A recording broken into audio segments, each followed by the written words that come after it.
Olá, turminha do terceiro, quarto, quinto ano. Sou o professor Raimundo Amorim e iremos para mais uma aula de matemática. E o tema da nossa aula de hoje será subtração. E aí, turminha, vocês já ouviram falar um pouquinho sobre subtração na escola com os professores de vocês? Hoje a gente vai falar um pouquinho sobre isso, certo? Vejam só, quando a gente pensa em subtração, a gente pensa em contexto, em situações, problemas do nosso dia a dia, que a gente trabalha ideias que relaciona a operação de subtração. Por exemplo, aqui temos algumas palavrinhas que nos dá a ideia em situações, problemas, que eu estou frente à operação de subtração. Quando eu penso em comparar, completar, diferença, retirar, tudo isso nos dá a ideia de subtração. Mas, professor, e aí, vocês sabem utilizar isso no dia a dia de vocês? Vocês, na verdade, já aplicam isso no dia a dia de vocês? Muitas vezes vocês vão pensar, tem R$ 2 e vai comprar um salgadinho de 70 centavos. Vocês têm que entender que você tem R$ 2, vai pagar os 70 e vai sobrar quanto? R$ 1,30. Mas, professor, que operação eu trabalhei aí? Você trabalhou a operação de subtração. Olha, você já aplica isso no dia a dia de vocês, a operação de subtração. A gente precisa entender que a operação de subtração é uma das operações de matemática. Ela é a operação inversa da adição, onde mais adiante a gente vai ter uma aulinha falando sobre isso também, discutir um pouquinho. Hoje a gente só vai conhecer um pouquinho sobre o que vem ser subtração, certo? A gente já sabe, é uma operação matemática. A gente entende também que para dois valores, um valor é subtraído, certo? Do outro, ou seja, uma quantidade é retirada de outra. Nos dá a ideia de subtração dessa seguinte forma. E o valor restante é o resultado dessa operação. Então, vocês já trabalham no dia a dia de vocês subtração. Muitas vezes vocês estão trabalhando até mesmo a quantidade de tempo também. Você saber eh, retirar uma quantidade de espaço que vocês poderiam pensar dessa forma, certo? Por exemplo, e os termos da subtração? O que são esses termos da subtração?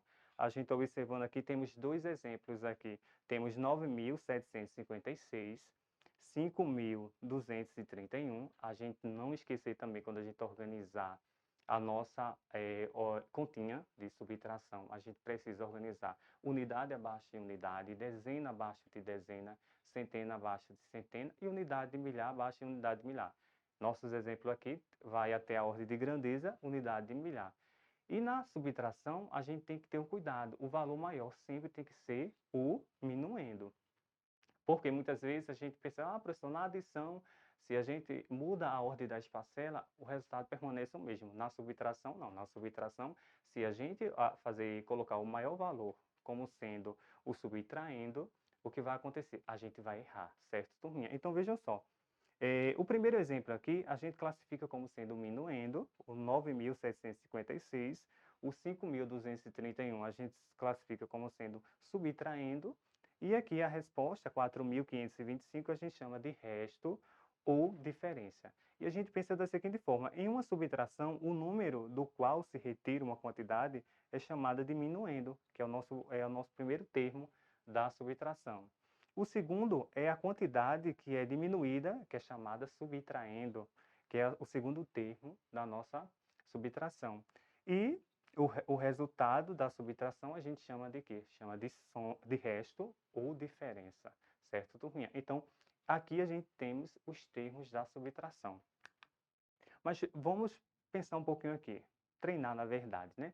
Temos assim, no ano passado arrecadamos R$ 2.317 com o bazar beneficente. Aí o coleguinha fala, neste ano conseguimos 4.857 com o bazar, certo? Aí a gente pensa aqui da seguinte forma, neste ano foram arrecadados quantos reais a mais que o bazar do ano passado? Então veja, aqui a gente temos um contexto, uma situação, um problema, onde a gente precisa identificar a quantidade, a diferença de valores de um ano para o outro. Aqui ficando claro quando se fala, ó, quantos reais a mais? Professor, mas aí eu poderia pensar como se fosse uma adição. Não, essa situação quando se fala quantos reais a mais, nos dá a ideia de subtração. Então a gente precisa muitas vezes, quando a gente tiver lendo uma situação problema, a gente identificar a operação correta que a gente vai trabalhar, certo? Então nesses 2 valores aqui a gente poderia pensar, o ano passado foi 2.317 e neste ano foi 4.857. E aí, você saberia diferenciar qual desses 2 números é o maior? Porque a gente verifica também que na subtração, se a gente for armar nossa continha de subtração, se eu colocar o maior valor como sendo o subtraindo, a gente vai errar nossa continha, certo? A gente observando aqui, ó, o que você aprendeu, que na verdade a gente observar a diferença entre esses 2 valores, 2.317 do ano anterior e 4.857 deste ano. E a gente identificar, lógico, que o número 4.857 ele é o maior número. E a gente também pensar da seguinte forma, quando a gente for organizar essa nossa subtração aí. Unidade sempre tem que estar abaixo de unidade, dezena sempre tem que estar abaixo de dezena, centena sempre abaixo de centena e unidade de milhar sempre abaixo de unidade de milhar. A gente está observando o nosso quadro valor de lugar, certo? E identificar também o valor posicional desses algarismos. Se ele está nas unidades, ele tem que estar nas unidades, certo? Porque se a gente muda a posição dos nossos algarismos aí, a gente também vai errar a nossa continha, certo? Então, quando a gente organiza na nossa continha aqui, a gente vai observar o quê? 4.857 é o minuendo novamente, 2.317 será o subtraindo. Então, a resposta a gente pensaria o quê? O resto ou diferença. Eu tenho 7, emprestei 7, então não tenho nada. Eu tenho 5, emprestei só 1, vou ficar com 4. Eu tenho 8, vou emprestar 3, vou ficar com 5. E eu tenho 4, vou emprestar 2, vou ficar com 2. Com isso, a gente formalizando o número 2.540 será a diferença em valores desse bazar beneficente do ano passado referente a este ano, certo, turminha? Então, vocês não podem esquecer os termos da subtração, a gente precisa ter esse cuidado. Quando for organizar a nossa operação de subtração, a gente sempre tem esse cuidado também, a posição que o algarismo ocupa, a gente organizar direitinho no quadro valor de lugar, unidade, dezena, centena, unidade de milhar, a ordem de grandeza desse número também, desses 2 exemplos, também está sendo até unidade de milhar, certo? A gente tem outra situação para a gente pensar aqui, certo? Temos assim, a tabela abaixo mostra a produção de leite na fazenda Pitangueiras, nos meses de janeiro e fevereiro de 2018. Aí a gente tem uma tabela com informação. Então, a gente já percebe nessa situação, problema aí, que a gente tem a produção de leite, né, nos meses de janeiro e fevereiro, e temos os valores, que está representado na tabela aí, para a gente observar. Então, a gente observa aqui que no mês de janeiro houve o quê? 3.526 a quantidade de leite retirado nessa fazenda, certo? No mês de fevereiro foram 5.749.